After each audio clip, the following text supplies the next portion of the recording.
listener production. Hello, welcome to this episode of The Briefing. I'm Sacha Barbour Gatt. As the dust settles on the 2024 presidential election, Americans disappointed with Donald Trump's win are starting to look ahead to what 4 more years of Republican rule could be like for them. One of the big issues in the lead up to the vote was reproductive rights, after Trump bragged about being the architect behind the demise of Roe v. Wade. There are questions about whether there could be a national abortion ban, although it is worth noting the president-elect has effectively ruled this out, saying he wants it to be a state issue.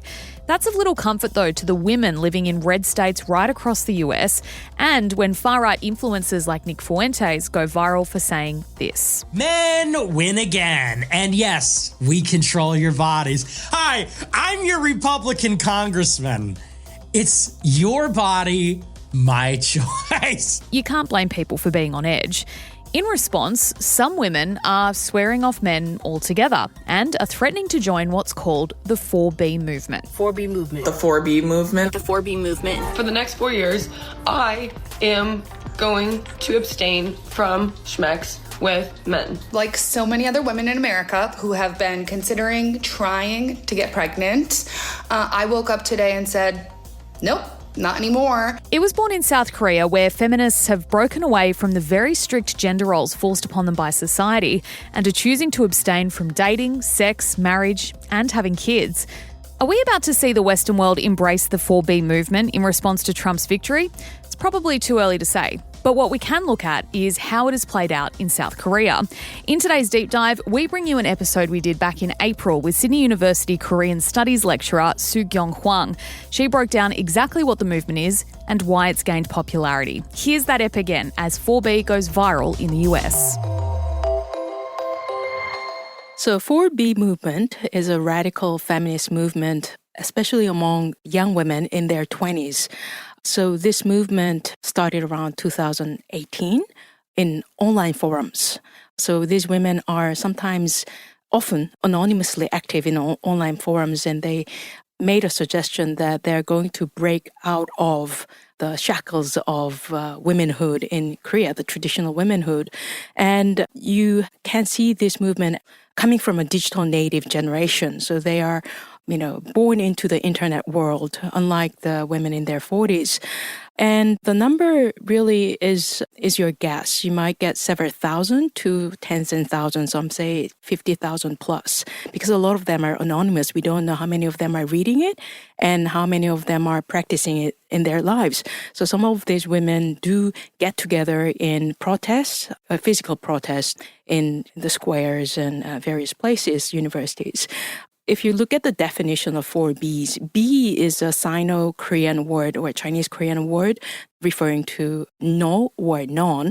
So there are 4 no's, basically. One is 비연애, which means no dating, and 비섹스, no sex, and 비출산, which means no childbirth or child rearing, and also 비혼, which means no marriage.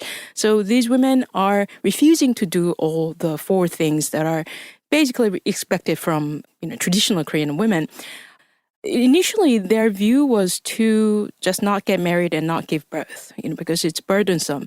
But some started to add dating and sex, because that's where things begin. You don't purposefully plan to get married, but you end up being married because you fell in love. By this way, women are trying to be in charge of their lives, in control of their lives, and try to challenge existing patriarchy or emerging patriarchy. I'd like to talk about the experience for women living in Korea compared to the experience for women living in Australia. Can you break down some of the things that are going on in South Korea so that we can kind of put it on the spectrum of, for me personally, my experience living in Australia as a woman? What are the differences we're seeing? There are some distinct differences, and one is, I think, traditional issues of Korea having been Confucian society for more than 500 years. It's really deeply ingrained into the society and culture, although a vast majority of them no longer practice Confucianism. They're identified as Christians, but it's sedimented into society, especially in human relationship, and the emphasis on women's role, the proper women's role, be a good mother, be a good wife, just be nice to people, and be a good carer. So expectation that women, whether they're in their midlife or in their youth, are under that pressure to be that, and at the same time be a competent worker in the capitalistic society. So you have to be, good university student, you go to top universities, and then get a very good job and get promotions and show that you're worthy. Carrying these two things, fulfilling both things, are such a great burden to young women, and it's not worthwhile because what is the payoff? What is the reward they're getting? They're asking those questions. So I think the tradition aspect is the difference, and also the fact that Korean society is quite different in terms of historical aspects, like Australia and some of the wealthy countries have progressively become industrialized or developed, whereas Korea experienced that within 30 years, and then they again liberalized in the 1990s. So that kind of cutthroat competition really weighs down on them through history and also through the cultural differences. What about some of the more extreme experiences of women in Korea? And I say extreme, but the stats kind of paint a different picture, a rate of 41.5% of intimate partner violence, which is much higher than the 30% that is the global average. Message boards with men spreading misogyny and doxing women and sharing images that women haven't consented to. Things like that where it is outright forms of abuse. Is that also informing the 4B movement? Yes, it is. There's a great sense of insecurity and fear that women experience even in the recent days. I think one thing that alerted them was a 2016 event where 20-something women went to a public bathroom, and then a total stranger that she doesn't know, and he also doesn't know her, followed her and stabbed her multiple times. So she was brutally murdered. Young women looking at that event, so this is not just entirely new. It's something they feared. It could be them. It could be anybody.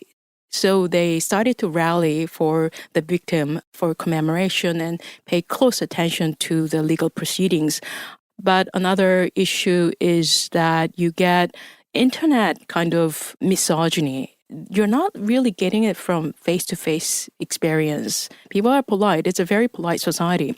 But in the internet, in anonymous forums, like right-wing forums like 일간베스트 or 일베, this is what you might call fascist forum, you have guys sharing explicit images or saying demeaning things about women or public figures who are female. So those things, I think it was often talked about, and women started to make counter movement. It's, I think, called Megalia and all other anonymous forums where they belittled men and also like with some symbols like this to make fun of men. And you do see gender wars in the online, especially social media. The experience of maybe a lot of Australians, or the exposure, I suppose, to South Korea would be through things like K-pop and K-dramas, where an ideal of a man is presented. How close is that to reality? I think I can make a comparison to, say, Bridget Jones' Diary and Mr. Darcy. He's not really representative of British masculinity, not the average British man. It's more like a train spotting. Yeah, I suppose you're right. The reality is pretty far from that.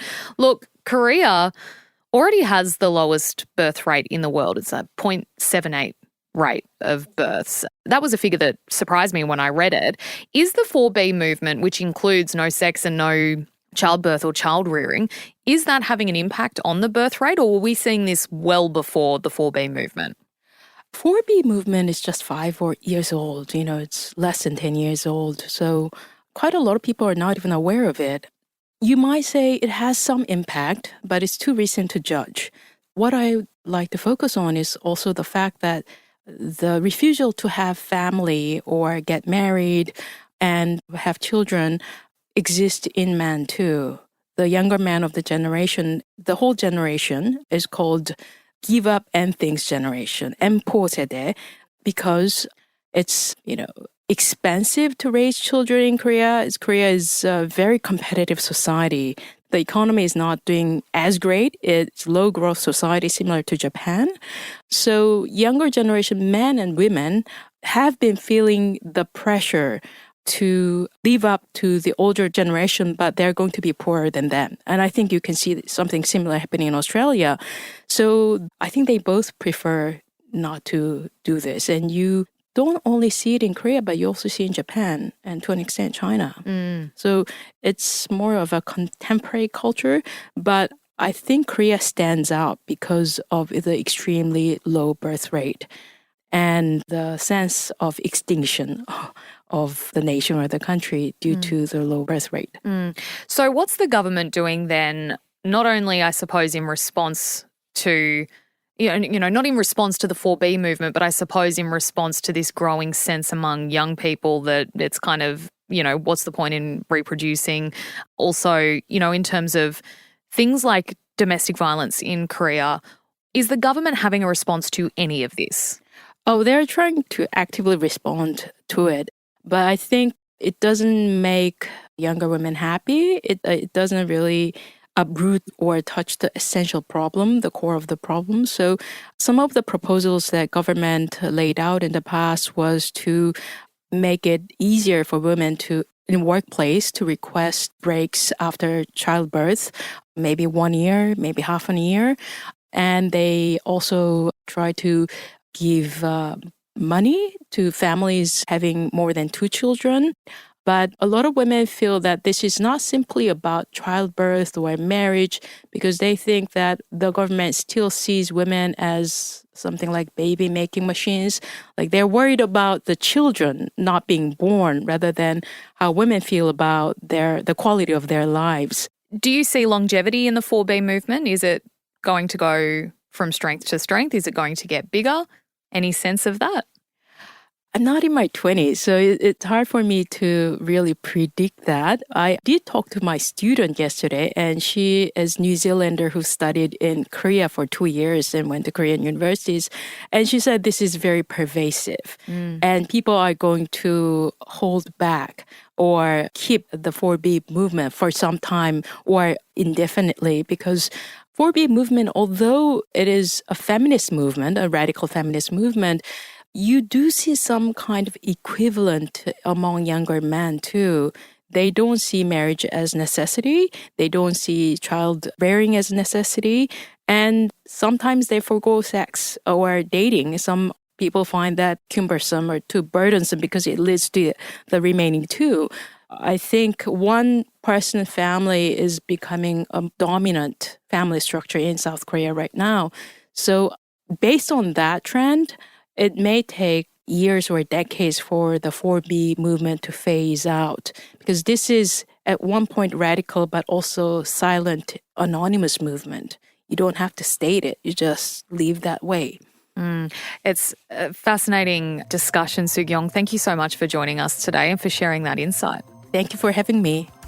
That was our chat from April about the 4B movement in South Korea with Sydney Uni lecturer Su-Kyoung Hwang.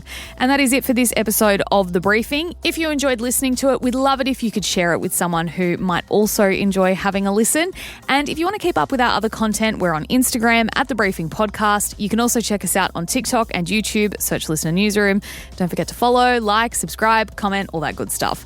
We'll be back in your feed tomorrow at 6 a.m. with headlines and another deep dive. I'm Sacha Barbour Gatt. See you then.